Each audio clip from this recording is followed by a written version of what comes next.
City Council is mowing through a monster agenda right now, more than 100 items on the list as they are about to break for summer until August 4th. So far, they have approved several items we have covered recently here on KXAN, an agreement to work on a sobriety center with Travis County, $1.3 million in extra funding for the Central Library, more money for the Code Next land development project, and a final green light for a taxi co-op in Austin. But there are plenty of other major outstanding items they need to tackle later this evening, like a mobility bond proposal. KXAN's Leslie Rangel is live with a preview of that discussion. Leslie? That's right, Robert. It's the $720 million package that we've told you about in the past. Now, the goal here is to move more people more quickly and more safely without adding any street space. Mayor Adler says the city has already ponied up $10 to $15 million to study and prepare these projects, so we might as well move forward with them. There are things like turn lanes, smart signal lights, and protected paths for bikes and buses that get them out of the way of cars. The projects would upgrade major north to south corridors like Lamar, Burnett, and Guadalupe, and some cross-city thoroughfares like Airport, MLK, and Riverside.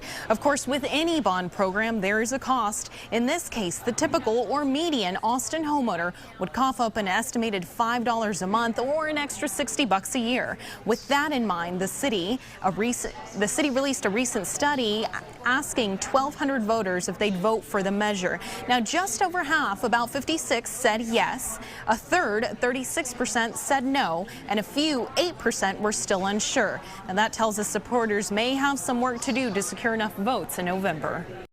Regardless of what level we adopt, it's going to impact property taxes. And, you know, it's critical for me.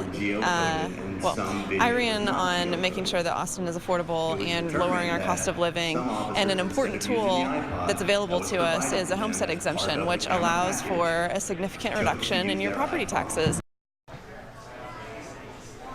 Now, that's yet another item to be discussed tonight. Councilmember Troxclair says the vote on that homestead exemption will directly impact her decision to vote for or against the mobility bond. She says her goal is to make sure Austinites' wallets don't suffer. And of course, our crews will be here tonight to tell you more about that mobility bond and some new enforcement measures on ride-sharing companies. We'll keep you updated on air and online. For now, we're live at City Hall. Leslie Rangel, KXAN News.